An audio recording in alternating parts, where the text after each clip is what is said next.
you are ready to shred. I love it. Yes. Soviet precision there. All right. Well, on that note, welcome to Practical Shooting After Dark. I'm your host for tonight, Joel.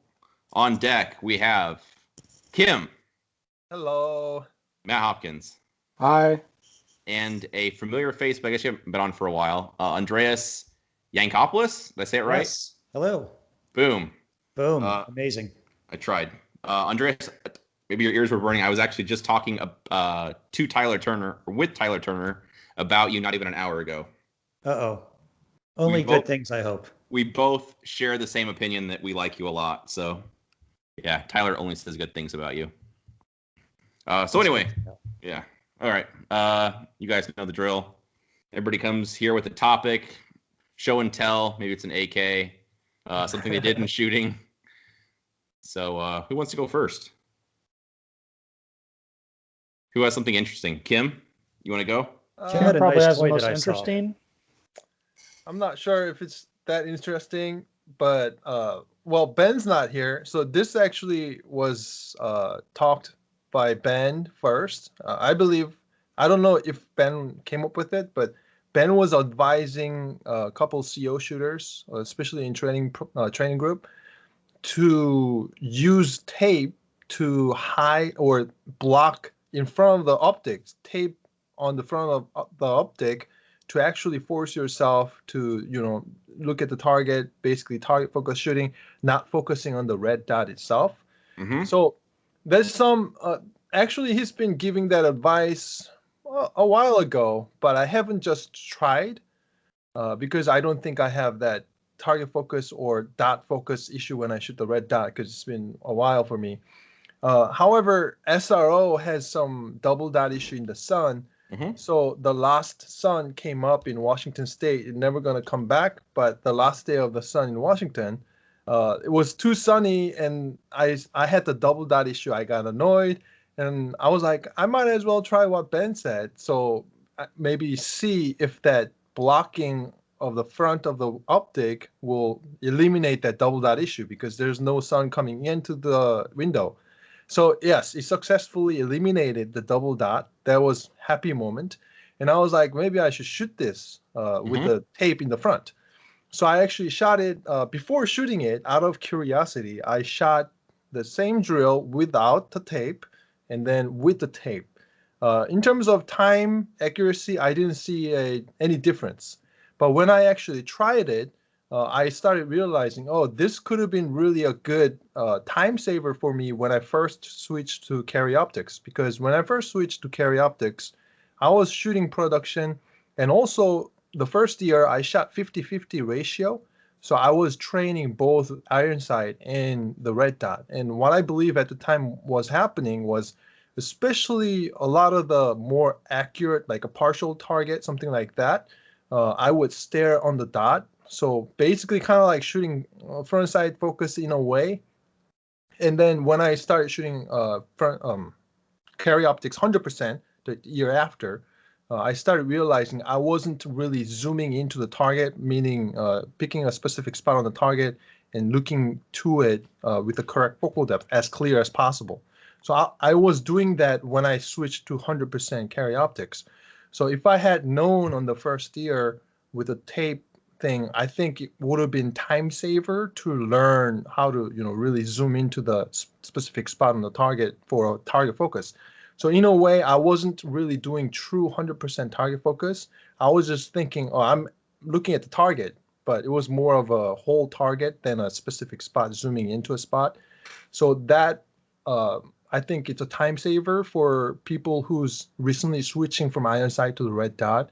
I think that's something people who's jumping into carry optics should try that, because we see a lot of carry optics shooter now, especially switching from other divisions too. Like, for example, if you don't want to mess with your open gun, clearing jam all the time, I see people moving in. I see people vision issue, usually older age, people shooting, and also people who wants to shoot high cap. Now everybody's not everybody, but a lot of people are shooting carry optics. Mhm. And I think this is one really good tip and started giving out. So I think that was something I wanted to share. The experience I had with the tape on, I was feeling that's a good idea actually to try. If you are not really doing 100% target focus all day long, whether if it's difficult or easy shots, you should be 100% target focus all day long for red dot. But I oftentimes see people like really zooming into the dot and basically visually being lazy in shooting with the red dot. So then you're not really benefiting off of the red dot 100%. So that's something I wanted to share. No, I'm glad you did. I think I asked you to talk about this in the past. So to kind of explain, again, what you're saying is either you put a paster or a piece of like paper over the red dot and like a piece of tape or something, so you can't look through the tube. So when you're looking through your optic, you see the red dot and then you see the paster or whatever paper you have behind it, but you can't actually look through the tube to see the target. So if you have both eyes open and I bring the dot up in front of my face, you're going to see the dot, and you're going to see that little bit of brown, but you're going to have to actually look at the target. You're going to have to be target focused, and then bring the dot to where you're looking. Yes, exactly. Yes. So if you get tunneled in and you start staring at the dot, which like what you're saying, I remember what you said, like we're over aiming basically, or people tunneling, or I think you said tunneling in. Good way to describe it. Yeah, where people like they stare at the dot and they want to look at the dot, but if you have that paster over the front of your lens, if you look at the dot, you're going to be seeing a brown paster. You won't even see the target. So it, like what you're saying, it forces you have to look at a spot at the target and you have to bring the dot there. Yeah, you have to maintain the vision on the target. Yeah, because if you start tunneling in, you're going to be seeing a red dot and a paster behind it. Exactly. So it forces you. That's something I did is when I shot the drills, compared the time, and then I did extra experimentation where I would just bring my gun up with a paster in front of the optic window, and I would switch my eye dominance a little bit, maybe the focal depth a little bit too. And in that case, it was very confusing because, like you said, there's object blocking to see the target if you're using the right eye or trying to stare at the dot. So in that kind of case, you're pretty much forced to use target focus, maintaining the vision on the target to be able to transition and stuff. Yeah. My first couple of times messing around with the gun with the dot on it, I thought I was being a perfectionist and wanting the dot to stop dancing, but what I didn't understand at the time was I was staring at the dot, and that was the problem, as opposed to looking at the target. So, and then I've even had a guy that shoots at my club. It's GM, very strong at shooting. I'm like, hey, you should do this just even if you're not doing it, just to try it. And he really liked it just as just something to try, even though he maybe wasn't having that problem. But I think it's a really good idea. Yeah, I think it's a very good training tool. And even if you think you are always looking at the target, you can throw it on, and if it does cause you to glitch, then you know that, well, maybe I wasn't as target focused as I thought I was. Yep. That's what I had, when I first shot 50-50 production and carry optics. Yeah. No, totally. Matt, you're being awfully quiet. Yeah, so I actually did this when I was working through learning the dot also. I haven't done it lately, but when I was doing dry fire and early this spring, I actually did the same thing. Nice. I thought it worked good. I think it'd probably be interesting to go back and try it now. I might actually do it in a week or so. You should. I think I actually will. Like right after Nationals, just go out and try it just to see, because I'll still be pretty trained up for that. Just see what it does. Yeah. No, like I said, even guys that are strong at already shooting with the dot, I think it's just interesting to have them do that just as like just something interesting to try at the range. And I've been playing around with it a little bit in dry fire, because I think it's going to help with iron-sighted shooting as well, that there really aren't a lot of shots where you need to see a sharp front sight. I can add a little bit on that. Oh, sorry, you can finish it. Go for it. Okay. So one thing interesting was actually when I shot 100% iron sight, 100% carry optics, that year, which was last year, 100%, I shot one production match, and I finished better than when I did 50-50 training. Oh, wow. Interestingly. So percentage was better. Placement at Nationals was better. So only one match I shot in production was Nationals. The year before, I think I was 12th or 13th, and last year was, I think, 8th. So, and percentage was higher. One interesting thing is the ratio of target focused shooting was a lot more. Pretty much shot every single target, except one stage where you had to shoot more of a the standing shoot, like a classifier style where it was 25 yards, something like that. Except that one single stage, I remember shooting pretty much every single target, target focused, and Hey, my Kim, speed gotten better. Yeah, do you think that was because your skill advanced though?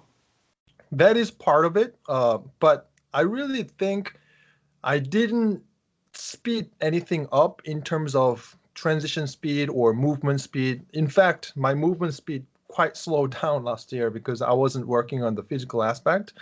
But in terms of how much I confirm was significantly less on further or perhaps more tougher targets.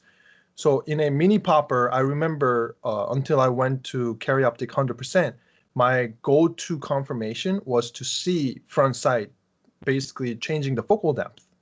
But in a, especially like mini popper or any steel target, I was still shooting target focused, and that significantly slow. I would gain time by not spending time to confirm the front sight, changing the focal depth. I think that was the biggest change. The delay, even though the gun stopped, before I was confirming then shooting, but now it's basically shooting the fiber color and then shooting it on a proper level. It wasn't like I was transitioning more precise because I shot carry optics. I think I was transitioning precise whether I was shooting 50-50 or 100% carry optics. But it was just how much delay there was, even though the gun stopped. It was more when I shot more front sight focused. Yeah, makes sense. Sounds good. But Matt, when you say, isn't that maybe that's partially because your skills have improved. Wouldn't you say that shooting more target focused is a skill improvement? Because I kind of see that. Yeah, I kind of see that shooting with a sharp front sight focus is kind of your default, really safe way to shoot. And that with iron sights, that seeing a nice sharp front sight, that's a very comfortable way to shoot targets, but it's also the slowest. And that doing a target focus is a lot faster, but it's a little bit, it's a little weird at first when you first start doing it and realize what you can get away with shooting with a sharp target and blurry front and rear sight. Yeah, I like it. Kim, you didn't let us down as usual. Something so interesting. I want to just add the comment on Andreas there real quick. So I actually never shot target focus when I was shooting iron sights, and it'll be interesting after I come off this 2-year run with optics and see what that changes in my performance and my shooting. So that'll be very interesting to me. Yeah. It's probably more of a difference once you get my age and it takes longer to shift focal depth. Yeah. I'm not going to lie. I think that's one of the big things that drives people to open, like at the 40, 45-year-old mark, because they can't do that focal depth change. Yeah, it takes longer. I agree. Well, Kim, you put up a tough act to follow. Which one of you guys want to give it a try? I should have done with AK, right? No, that was actually, I wanted you to talk about that. I think I talked to you about that in the past to bring that up. I thought you were going to do the AK. That's why I suggested you to go first. Yeah, this was actually very interesting. It's something that people should be trying. So, smart things as usual. Well, I got a training idea as well, or something I've been fiddling around with. Sure. So we talked about doing dry fire runs in with your live fire runs and kind of using that as a training tool. So I've taken an idea from that JJ's mentioned on some podcasts and started mixing some dry fire into my live fire runs. So picking some targets in a drill and only prepping the trigger on them instead of sending rounds. And part of that is just to conserve ammunition. So I'm trying to try to get the most training value out of every bang. And a drill I was playing with recently was drawing the 2 steel plates and then running to a position, shooting a target as I was entering, and then shooting the steel plates again. And what I realized pretty quick was, like, I'm not really getting a whole lot of training value out of burning that close target as I came into position. That was pretty much always able to punch 2As on it. Okay. So I just started prepping the trigger on it twice as I came into position. So still being honest, like, I'm getting I'm seeing the slide against the A zone, bang, bang, and then quickly transitioning over to the plates and then shooting those all the way through. So I'm breaking the shot to confirm whether I hit or not. And I didn't feel like I was losing anything just prepping the trigger on that open target coming into position.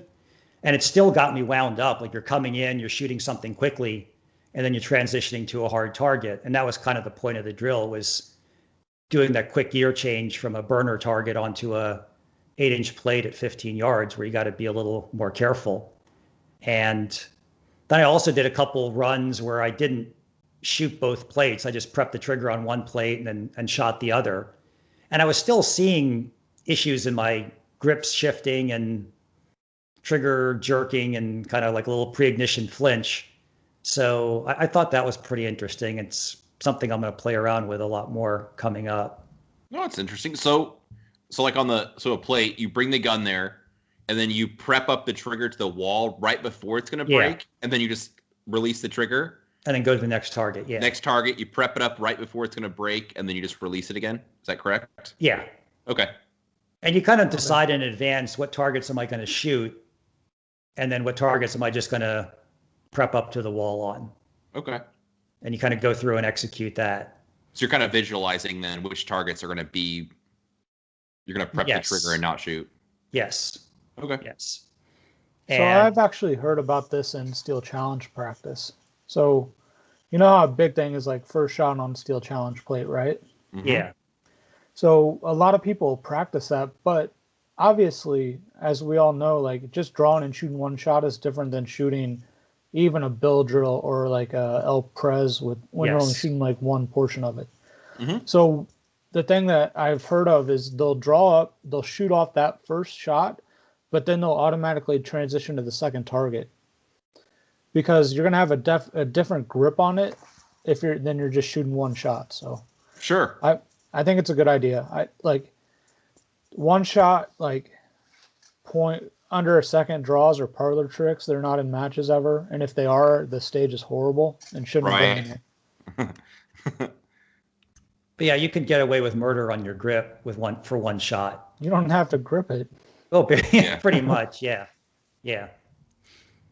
No, that's a good point. I've not tried that before.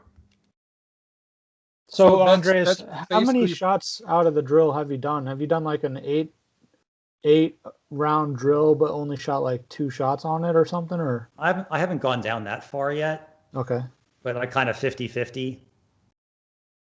So Okay. it's again, I've just been playing around with this in live fire for maybe 2 range trips now. I've been doing it more in dry fire, like with a Glock. Once you rack it, you get one real drop of the striker. So you get one real trigger press, and you get a dead trigger the rest of the time. So in some of my dry fire drills, I've been setting up like if I'm shooting like 10 simulated shots, for instance, that I'll pick maybe one of the tight partials, and I'll say that the second shot on this, I'm going to pull all the way through. So you're drawing, you point the gun, prep the trigger on a couple targets, and you're verifying that you get you're seeing what you need to see. And then when you transition to a tight partial or a plate or a simulated plate or something like that, you're pulling all the way through on the second shot and kind of verifying that your sights aren't moving or they're not moving enough to cause problems for you. And then you just transition off and finish up the rest of the drill with a fully dead trigger. So it kind of also, I feel like it tests a little bit of like, are you getting trigger freeze? That you're kind of pulling quick and hard on some of those others up to the wall, and then is your finger loose enough to pull all the way through on the one that you are doing live? Yeah, no, I could totally see that. Interesting. I have not done that before. So that's advised for people who prep already. I don't. Because like I personally don't prep the trigger. I don't think it has to So- be for people that just prep. Like, you No. know what it is, right? Yeah, you know where the gun's going to go bang. Mhm. Yeah. Oh, I so don't think it has to it's be more- like. It's more focused on learning where the trigger is gonna go bang Yeah, and making an accurate shot rather than actual prepping part. Yeah, I think that's what I think. Okay. I mean, I know I do prep somewhat on if I'm transitioning onto a hard target. Mhm. Like when I come onto a plate, for instance, the trigger's already partially back. Mhm. But I'm really trying to focus. Like I'm not trying to consciously prep and then press. I'm more trying to take up some slack and then just pull through smoothly. Right. If that makes sense. Yeah. That's what I'm trying to Yeah, train no myself matter to what the do. shot, you never prep. No. It can act as a prepping, but how I have two different trigger pull techniques. So one is just I call it fixed pull or instant pull. So I shoot 5-pound trigger. It's just fixed poundage all the way through instantly. And then another one is gradual pull, basically accurate shot. I'm pressing the trigger in a way 1, 2, 3, 4, 5, boom, kind of a manner. So in this case, yeah, if I pull it with when the pull is happening around 1, 2, 3, 4, it's kind of a prepped the wall area because I'm pulling it gradually. Mm-hmm. But I'm not doing like 3 or 4 straight and then prep, boom. No. I've tried that. There were so many ADs, especially when the hand tension is not realistically relaxed, like dry fire. Cold, like over here, rains a lot. My muscle will not be as fresh as dry fire, warm climate. So that's just not consistent way to pull the trigger, and especially like AD, it's pretty bad. I think So there's in- definitely yeah. I think with trigger prepping, there's definitely a continuum on that. Mm-hmm. And for me, I can definitely start like the beginning of the trigger pull a little early. So like as a gun is about to be aligned, I can start 1, 2, 3, 4, 5, boom. In that Mhm. way, it can act kind of like a prepping trigger. But I'm not prepping in a way 3-pound, 5-pound, boom, kind of way. Make sense? You're talking 'cause like you're not like talking like pull the trigger halfway and then refining the sight picture and then going the rest of the way. No, it's just What you're saying- gradual pull. Yeah, it's like you go. So it's a 5-pound trigger, and you're going. I apply 1 pound, apply 2 pounds, apply 3 pounds, apply 4 pounds, and you're just rolling through it like the hammer just keep coming back, and then at some point it Yes. falls. Is that Yes, fair? the speed of the trigger pull can definitely change. Yeah, it depends on the difficulty of shot. It Yeah, can be that's- like So it can say be instant almost. so say you're doing a pretty wide transition onto a 20-yard mini popper, let's say. Mhm. So when your gun gets to that mini popper, your finger is like not off the trigger. You've already taken up the slack by the time you get over to that mini popper. Not Or are you coming over to almost- the mini popper and you're not even touching the trigger yet? so that has to be programmed in the walkthrough for me. I program when to start if it's a gradual pull, when to start the first 1, 2, 3 poundage ish. Mhm. Almost all the time. It's not like in between the target transition. It's almost when I am about to stop on the target.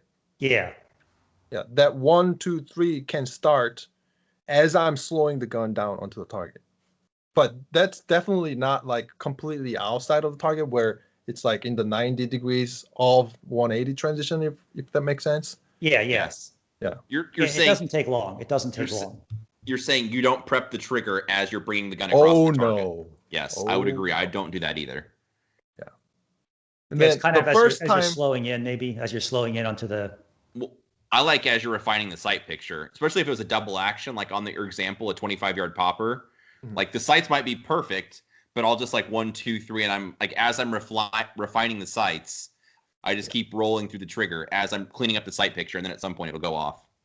the problem of prepping could be depends on the trigger. It may not be prepped at all. Like some triggers are no wall there. In my first gun, Shadow 1, but used, it was so tricked out there was no wall. It was like a 1 Yeah. pound and quarter. And then I took a class where the instructor told me I need to prep. and I just physically couldn't prep, and I was keep ADing. Mm-hmm. So, and I try to practice that, and then I just decided this is just not going to work. This is really the gun dependent, and even if its gun is properly set up, like I said, if it's really cold, your hand tension, maybe you're smoked with your hand muscle, then you may not be able to consistently prep the trigger if you're doing in a way like 4 pound and then 1 extra pound go kaboom. Yes. That 4 pound is definitely not going to be always consistent. Yeah.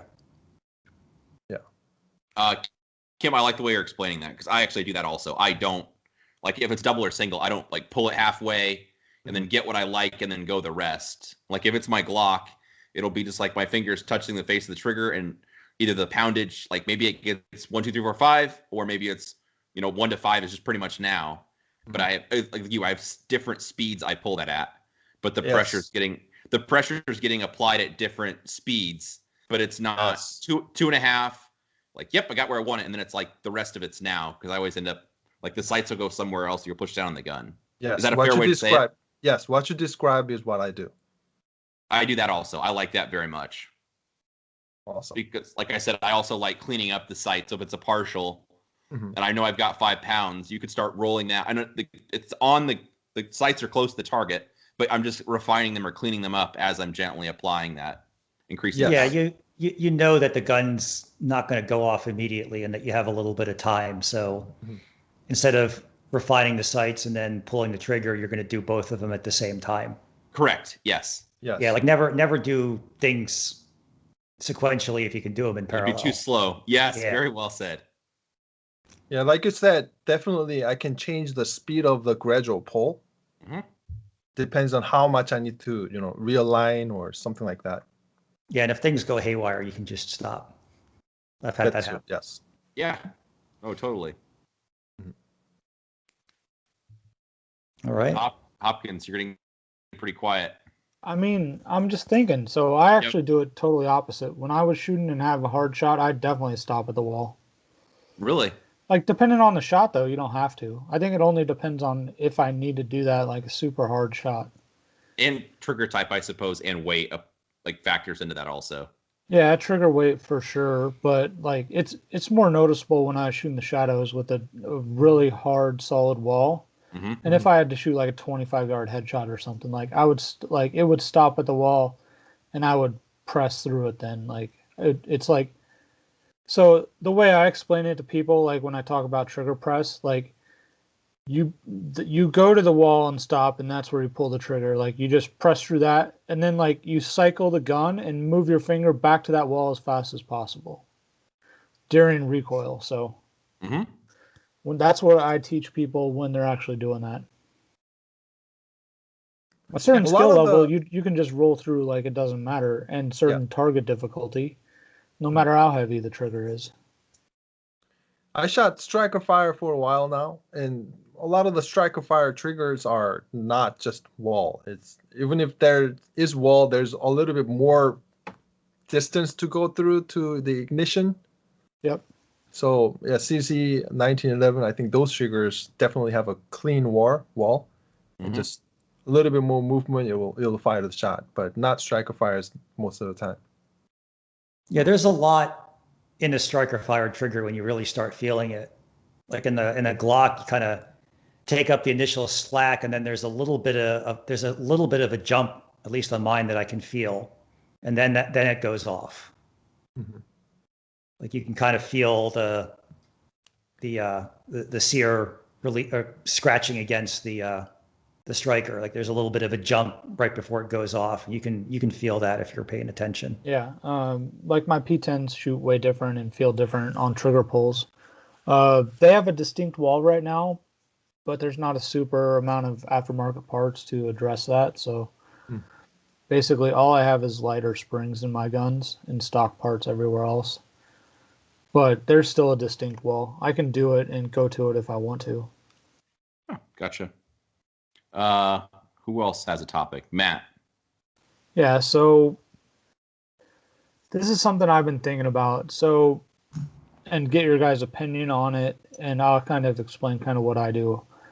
What do you guys do after, or what do you think about? What do you think about after you get done shooting the stage?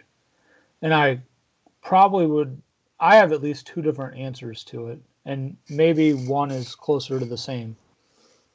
So, if I come off of stage and everything went perfect and I shot it exactly how I want, I will re-visualize the stage, duplicating what just happened.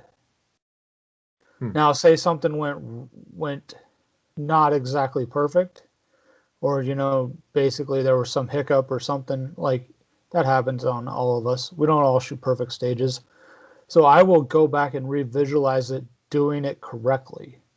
And if it's messed up and I have to go redo it correctly, I will do it, re-visualize it more than once. What do you guys think? I always give myself a couple of minutes to cool down after shooting a stage. That when I'm done, I'm either it went well and I'm pretty wired up from that, or it went badly and I'm pretty angry from that. So I try to give myself a minute or two to cool down and stuff mags, and then I'll start doing what you describe. That if it's good, I'll start thinking about why did this go well? Like what did I do well, and how can I make that happen again? And if there's parts that didn't go badly, and usually it's not the whole stage is a train wreck. There'll be like I'll go to war with a piece of steel, or I'll miss something that I should have hit. And I'll really try to think about that. Like, did I not program that well, or did I program it and just not execute it? Or what went on? Like, is this something I've been seeing a lot lately? And then I'll do that, and then I'll try to just leave it and just kind of, okay, this is the next stage. Start from scratch and just do it. Just kind of leave the good performance or the bad performance in the stage where I shot it. Okay. Anybody else do anything?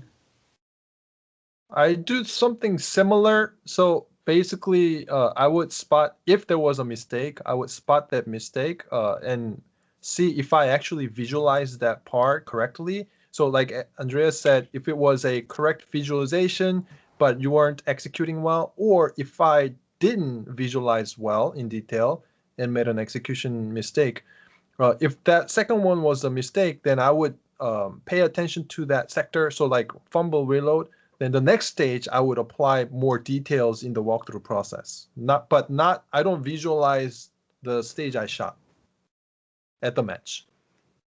That's something that I do in training, like analyze the videos when I come back home and the mistake happens, and then I would train on that a little, paying attention to it. Joel, do you do anything like this? I don't trust my perception of speed or my feelings, so I try to just look at it kind of what went well and what didn't go well, and kind of how do I kind of an overall feeling. So I'll be like, man, that was really good, or I'll be like, I think I was a little too deliberate on this, and it's kind of just like a quick gut feeling, and then I'll look at obviously look at the stage and see if my feeling was correct, and then I'll replay the video and think about it more afterwards. But kind of in that moment, it's kind of just a snapshot of what went well, what did not go well. Is there something if something didn't go well, what should I have done differently? Am I not trained and prepared for this, or is it something I didn't visualize? Was my plan not right? Where did I kind of fall down, so to speak? You do that on the range, like while you're reloading your mags and stuff? Yep. Okay, cool. Because that's when it's fresh in my mind. If I'm like, man, I need to work on hitting steel far away. That really wasn't the best. Or maybe it was something that I was okay. I'm like, I'm kind of deliberate on those. I might work on those in the future. I'd like to be stronger at that. Just kind of like mental notes, if that makes sense. Yeah, that makes sense. Early on in the season, I wrote down big takeaways from stages that I needed to work on. Transitioning the red dot was pretty rough, and I had to basically go relearn how to do it. So, what do you feel like you get out of visualizing the whole stage again after you shoot it? Well, that's something I don't think I've ever done. I've visualized parts of it. It reinforces a good run. So it reinforces in your mind a good run. And if you mess something up, you know how they say they can't tell the difference between a visualization and something that actually happened, right? Yeah.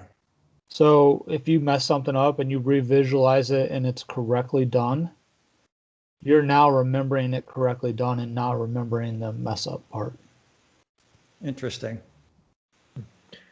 I think that's a very good point to kind of, I guess, reoccupy your mind with positive stuff. Mm-hmm. Is that called like positive reinforcement or something like that, right? Yes. And I used to do that, but now what I religiously do is as soon as I'm signed up with the score sheet, my mind is on the next stage. So I don't even do like positive or negative, because sometimes my experience is when I feel positive or like, oh, I smashed it. And if I just one thought is usually okay. But if I linger on that and try to think about what I did on a good sector, then I kind of neglect on the next stage. So all I just do is sign the sheet and just start visualizing the next stage. Maybe perhaps like take a look at that next stage. If it's visible if it's next bay, I would take a look, and that's the stage plan. And I start immediately starting on the visualization for the next stage. Yeah, it doesn't take longer than from when you're walking to the score sheet and then walking to your bag, and then you're done with it, for me at least. Yeah, I don't stick around and do it like until we're off the stage. Like it's literally like one run, reinforce it, or like 3 runs doing it correctly and visualizing it correctly, or fixing any errors that you had. So pretty quick. Matt, I like it. Coincidentally, my topic goes quite well with yours. Unless there's anything else you wanted to talk about. No, that's good. I want to talk about like suggestions for reviewing your own video, which is kind of like what you're saying, like remembering those feelings. So I think the hardest part is you get your video, you take it home, throw it on your computer, looking at your phone. The hardest part is looking at it as though it's some random dude shooting and not getting super tunneled in and remembering like, oh, I remember this, my grip or some little grip panel or some little like nonsense. So I think it's really important. Like when I'm first looking at my video, it's just some random dude shooting. And I'm just like, are there anything big that jumps out at me? Just kind of watching the stages through. And then if I see something huge and it's like, holy crap, like this needs to get addressed right away. But under the assumption maybe you don't see anything big, then I'll just kind of watch it through and I'll look at one specific aspect every time it's playing. So for instance, let's say on my stage, I got, 5 stages and there's like one long video. I'll be like, hey, let's just see if the gun's up. When's the gun up? And I'll watch through the stages and just see like, as a trend, is the gun usually up early? Does it seem like the gun's always late to come up? Kind of what's going on? And then I'll watch it through again. And I'll watch my feet. Hey, are my feet always flat on the ground? Are they shoulder width apart, knees bent? How am I stopping? Does it look like I'm sliding like a cartoon character? Or I put on the brakes too hard, that kind of stuff. Or am I standing on one foot while I'm shooting? I didn't really realize I was doing that. But I think sometimes people, and I've done this, guilty of this myself, is like when you watch the video, it's so easy, like your mind just keeps bouncing around like a ping pong ball in a garbage, like a tin garbage can, and you can't really focus on one thing, so you're trying to take it all in.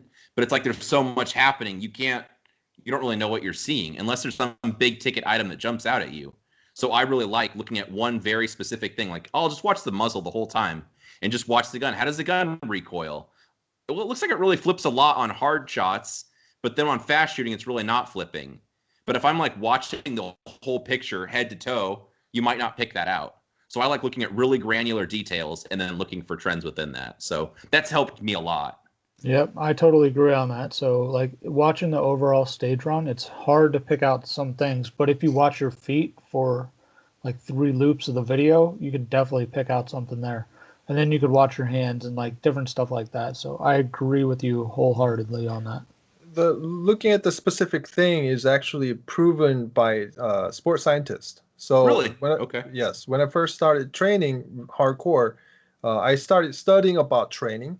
So Olympic trainers, I watched a lot. So sports scientists, there's many videos on YouTube now. But one of the thing was very interesting. They were saying 95% and 5% versus 5%. So 5% is definitely dominating what they were saying. The reason why is, for example, that there were example on bodybuilders and versus gym rat. So what the difference is when the bodybuilders actually train, for example, bicep curl, they're not just like listening to music and going reps and reps. they actually specifically look at the bicep muscle and try to isolate that muscle. So visually confirming on the specific spot actually develops the nervous system to connect with the physical body. So by looking at, for example, in shooting, one like flat foot is one thing that you described. Definitely that was one of the sectors I worked on in the beginning. When I was looking at the video, so basically I would do a one run that I think I'm doing correct. I would video that immediately after that I watch it, specifically looking at the foot area. And then if I'm not doing it, I'm trying different things to actually verify visually and basically learning the feeling of the control of those muscles. And video verification actually syncs my brain and my body. So what I think happening is actually happening, but a lot of times it's not if you didn't go through the process. So specifically reviewing on the spot, it definitely syncs your brain and gain more control. Definitely a good idea. Yeah, I like it. Otherwise, Yeah. like I said, somebody just looks at like the big video of shooting, like, oh, look at the targets, and then like, oh, look at the shooter, and oh, look at the gun, then oh, look at his feet. And it's like when you get done, you didn't really like pick anything out. There's nothing actionable from that. It's just It's entertainment as opposed to really studying it, I suppose. Yeah, it's like doing bicep curl and just looking at your whole body versus staring at your bicep and really focusing on that. It will give you a better bicep beach body muscle, better grown, really good muscle there rather than a big bulky, stuff. Beach Body by Kim. I see a website coming on. Yes, stare the body parts. And with the looking at the overall thing, I try to look for tension or just where things look uncomfortable. I think that's one of those things that after you've been shooting for a while, when somebody's tense, you just know.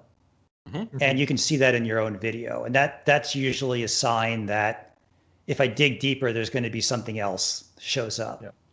So if I'm looking through my video, whether it's a match or it's some practice that I'm doing, the parts where it just looks like I'm flowing through well, there's probably not a whole lot to be gained there. But when I catch parts where I look uncomfortable or tense, then that's usually a sign that we need to maybe kind of go slow motion or frame by frame and start really seeing what's happening, because there's usually something else buried in there, whether it's maybe I'll see the gun slipping more in my grip than I should, or the stance is a little bit off, or there's something that's going to be bad, or maybe I'm looking at the front sight instead of the target, or I'm not looking ahead at the target, like I'm not getting my eyes to the next target before the gun. There's usually something when I'm tense, or if I'm reviewing video for somebody else when they start looking tense. I concur. And that's kind of a sign to dig. So training group, a lot of the members actually video their video for review purposes, but we advise them to actually review it immediately after your run. And a lot of the members that way, just improvement growth speed is a lot higher. Absolutely. Oh yeah, but I always try to get a couple videos of runs while I'm at the range practicing, and I'll look at them there and just see what's going on. Yeah, I'll just set my phone like on a table leaned up against an ammo can or something, and just let it roll for like 5 minutes. Empty all the mags in my belt and load them again or something like that. And then I just kind of like watch it all as a big aggregate and not try to look for one that was really just amazing, but like, hey, what's going on over and over. Mm-hmm. And this is a good way to prevent going through reps without learning. Yes. Yeah. It's a very effective learning tool. I agree. Yep. Well, guys, I think we should do a question. Mm-hmm. All right. Hopefully a gear question, right? It is. He wants to know what pound recoil spring for his Shadow 2. No, he doesn't. 13-pound recoil spring. No. You told me 12. 11. You told me. Sorry, 11. You said 12 and a half. No, that's just for the real gamers. I don't tell that secret a lot. 11 and 3/4. That's the GM ticket there, Joel. I don't know why you just said it out loud. You said cut off a quarter of a coil. From a 13, that's how we get it to work. Okay, perfect. Okay, question. Being a taller shooter, I have started to realize that I struggle with shooting through ports. Is there a specific training program or fitness program I should focus on to get better at this? Or does it just boil down to setting up a port and shooting through it every week? Thanks for any help. This person's like 6'8", 6'10", something like that. So obviously, none of us are qualified to answer this except for Kim. I was just going to kick it to Kim first because he'll just knock it out of the park. I'm not that tall. I'm 6'4". It's 4 inch shorter. Yeah, but none of us have 6 in front of our height. Oh, okay. Okay. So there's, yes, just like he said, the fitness is definitely going to be a good factor, especially when you go major matches. The thing is, you do the walkthrough, and if you feel like your legs are tired after multiple walkthroughs, when you're shooting, it's going to be even worse. So the fitness is actually really important to maintain the endurance. Fitness is one thing, like strengthening, basically like lunges, any single leg workout stuff, squats, stuff like that definitely helps. But another thing is, if you regularly work out, I personally think more important thing in a low port situation is not the strength at that point. It's actually the muscle tightness or how flexible it is. So what I do is I bring my foam roller to matches, every major matches. So I would foam roll the day before so the muscles are not tight. Because even if you have strength, if your muscles are tight, of course, potential injury, and you can still feel a little bit shaky in your legs. So being actually relaxed on your muscle is, I think, most important if you regularly dry fire or perhaps even fitness thing. In terms of actually shooting through the port, of course, practicing that is good idea, but one thing really need to pay attention is a shoulder angle. So when you squat down, typically your upper body can go really forward.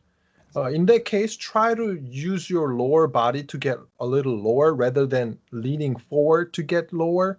Because what happens is if you lean forward, your arms are towards the target, but since the upper body is leaned out, it's just like as if you're standing straight and bringing your arms all the way up. So the angle of the arm and the upper body, the greater it gets, you will immediately feel the shoulder tension. You can simply stand up and bring your arms up, and at about like 100 something degrees, you will feel the shoulder tension building up. Of course, tight shoulder definitely can affect your recoil management, target choices, and stuff like that.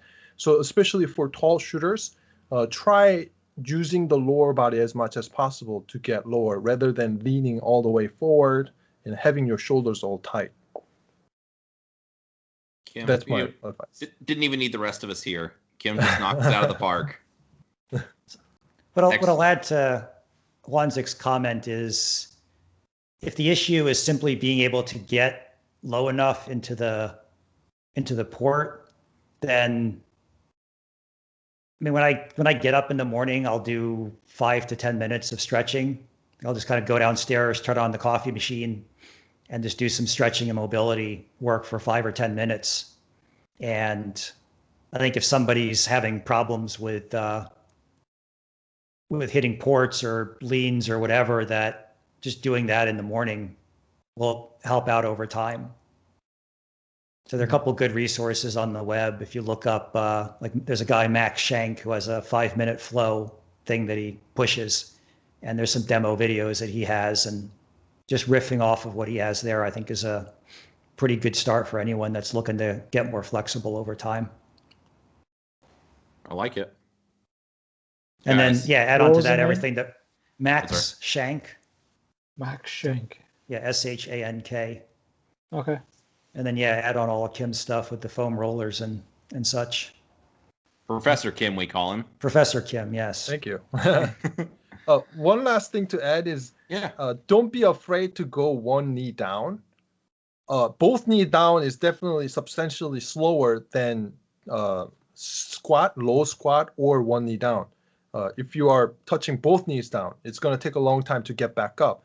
But if you practice and do some like burpees and squats and stuff, if you have low squats where both feet are onto the ground, or one knee down, one knee touching the ground, as long as one knee is around 90 degrees angle, coming back up and moving to the next spot I experimented super low squat versus one knee down.